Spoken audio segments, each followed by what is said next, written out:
Colour गाड़ी में रखे थे तो गुलाल लेके आएंगे हैप्पी होली करने के लिए। तो गाइस इनकी हैप्पी होली होगी, कस्टमर आ गए हैं। सलोनी को भी पता चलती है, पता नहीं थी, मम्मी से नहीं पता थी। Hello guys, welcome back to my channel Beena blog. तो आज की इस वीडियो में बात करेंगे फ्लैपी गर्ल के बारे में क्योंकि मैंने सोचा ना मैं इस मैडम पे कोई वीडियो नहीं बनाऊंगी, क्योंकि मुझे अब ये मैडम बिल्कुल भी पसंद नहीं आती है और इसकी वीडियो में देखने लायक कुछ होता भी नहीं है, सिर्फ घूमना फिरना यही होता है। क्योंकि इसने मेहनत तो करना ही नहीं है, इसे फ्री फंड में तो बहुत सारे व्यूज़ आ जाते हैं। और अब इसके थंबनेल देखो तुम, मतलब सेट वाले थंबनेल रहते हैं और अंदर कुछ नहीं होता है। क्योंकि पहले इसका काम होता था रिकॉर्डिंग करना, रिकॉर्डिंग सोशल मीडिया पे डालना, अपने ससुराल वालों की धज्जियां उड़ाना। और इसने एक वीडियो में बोला था कि अब मैं हार गई हूँ, मैं किसी से कुछ नहीं कहूँगी। तो अब इसने नया पैतरा अपनाया है कि मैं सैड थंबनेल डालूंगा, जैसे किचड़ी डालते हैं, जैसे ये जगह दीदी डालती है ना, थंबनेल अलग रहता है अंदर कुछ रहता है। तो वैसे इसने भी अपनाया है कि भैया इसी में फ़ायदा है। तो मैंने सोचा था मैं इसमें कोई वीडियो नहीं बनाऊंगी अब, मगर मुझे ना सोशल मीडिया पे कुछ रिएक्शन चैनल वालों की जब मैंने वीडियो देखा तो उसमें यही बात चल रही थी कि भाई इनकी जो बच्ची है छोटी वाली, उसके साथ बैड टच किया गया है और इसमें मोहतरमा को दिखाई नहीं दिया गया वहाँ पे। तो मैंने सोचा यार एक बार झलक मारी दूँ इसकी वीडियो की तरफ, क्योंकि मैं इसकी वीडियो अब देखना पसंद नहीं करती हूँ। तो जब मैंने देखा तो हाँ, मुझे भी बहुत लगा है।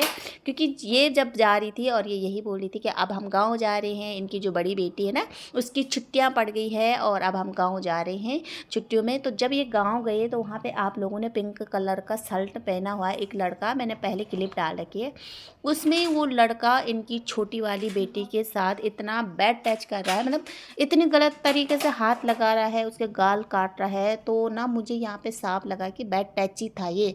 और इस लड़की मतलब लड़की क्या बोलना, इस मोहतरमा को ये नहीं दिखाई दे रहा है कि वो लड़का मेरी बच्चे को किस तरह से टच कर रहा है और वो वीडियो पे वीडियो बनाई जा रही है।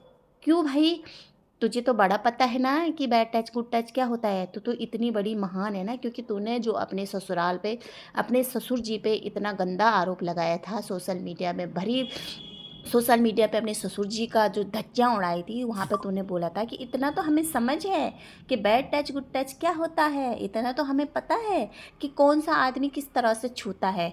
तो तुझे इतना पता नहीं है कि वो लड़का, वो पिंक कलर का शर्ट वाला लड़का तेरी बेटी को किस तरह से छू रहा था।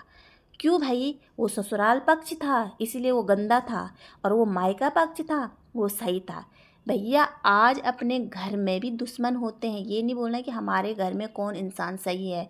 आज हर तरह के रिश्ते गलत होते हैं, मतलब हम अपनी बच्चियों को सेफ रखने के लिए ना बहुत कुछ करते हैं, क्योंकि आज घर में भी ऐसे लोग होते हैं कि जो बैड टच करते हैं। ठीक है, यहाँ ना भाई है, ना मामा है, ना चाचा है, ना पापा, यहाँ तक बहुत सारे गंदे रिश्ते हो रहे हैं कि सोशल मीडिया पे आ रहे हैं। भाई इसने ऐसा किया, ज़्यादातर हमारे रिश्तेदार और हमारे अपने ही होते हैं ऐसे लोग, बाहर के तो बाद में आएंगे। तो इस मोहतरमा को कोई मतलब नहीं है और ना ये कभी अपने बच्चों का ज़्यादा ध्यान रखती है। आप सभी लोगों ने देखा होगा क्यों लोग अब इसे पसंद नहीं करते हैं, क्यों लोग अब इसे इतने नामों से इसको नवाजा गया है, क्यों सिर्फ इसकी हरकतों के कारण बहुत सारे लोग बोलते हैं कि अब हम इसकी वीडियो देखना भी पसंद नहीं करते हैं। बिल्कुल नहीं करते, क्योंकि इसने हरकत ही ऐसी करी है। और वहाँ पे ना आप लोगों ने देखा होगा, ये मोहतरमा कभी घूमने जाती है, इधर उधर जाती है, इसकी बेटियाँ खाली रोड में खेलते रहते हैं अकेले। भैया ऐसा सिटी है, ऐसा उधर माहौल है कि वहाँ हम बच्चे को ऐसे नहीं छोड़ सकते हैं। क्योंकि भैया जितना बच्चा अपने घर के अंदर रहता है उतना सेफ रहता है। जैसे बाहर आए तो आजकल हादसा ऐसा हो रहा, कुछ भी हो सकता है बच्चे। अब बच्चे इतने छोटे छोटे, जब ये ससुराल में थी तो इतने अच्छे से रखते थे इसके सास ससुर बच्चों को, अंशु, मगर जैसे ये वहाँ से गई तो इसने सिर्फ अपने बच्चों को ऐसे घुमाना फिराना। भैया बच्चे अगर घूमने फिरने की आदत हो जाए ना बच्चों को, तो बच्चे घर में नहीं टिकते हैं।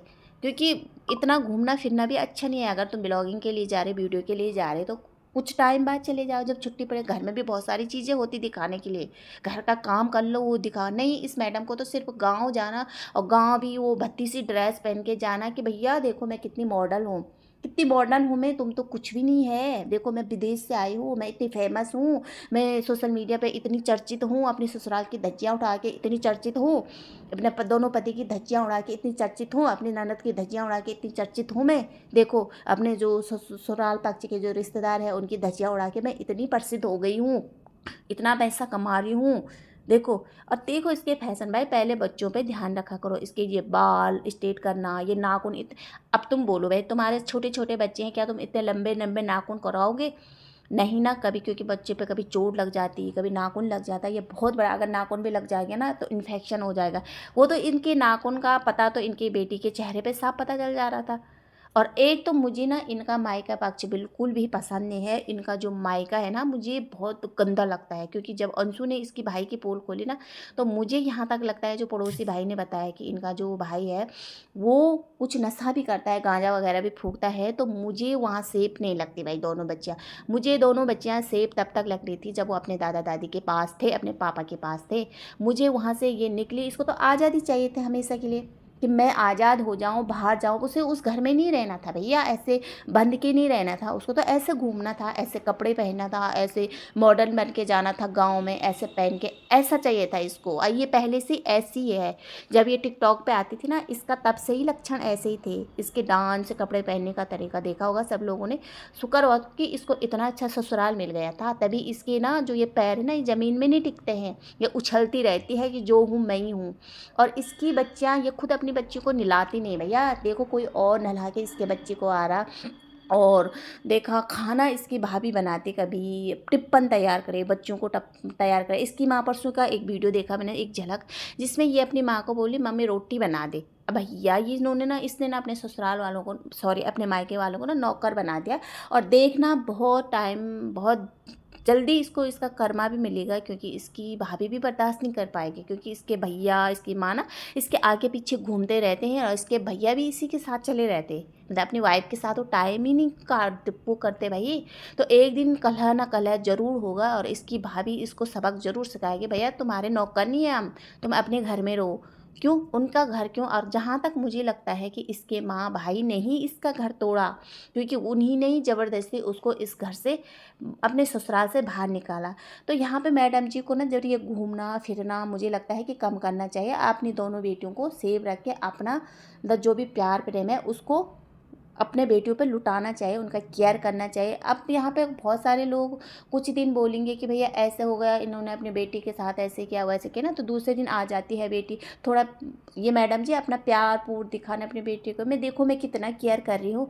फिर उसके बाद वैसे, मतलब इसको मतलब ही नहीं भैया अपने दोनों बच्चों से, इसको सिर्फ पैसा कमाना, सोशल मीडिया पर रहना, वीडियो बनाना। आजकल कुछ दिन से ये शांत है कि भैया मैं ससुराल पक्ष के लिए कुछ नहीं बोलूँगी। और अभी ना मुझे यहाँ पे एक बात, मैंने अंशु का एक शॉर्ट देखा था, तो उस शॉर्ट में ना किसी ने कमेंट किया था कि भैया अंशु तुम जाके ना इस फ्लैपी से माफ़ी मांग लो, जो गलती हुई हो गई, माफ़ी मांग लो, एक साथ रहे। तो मैं बोलूँगी चलो वो छोटी है, वो माफ़ी भी मांग लेगी।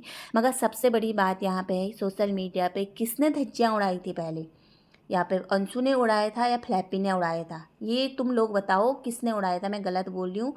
यहाँ पे धज्जियाँ जो उड़ाई गई थी, जिसकी रिकॉर्डिंग लीक की गई है अंशु की भी सबकी, वो इस फ्लैपी ने किया था। तो फिर वो माफ़ी मांगे भाई?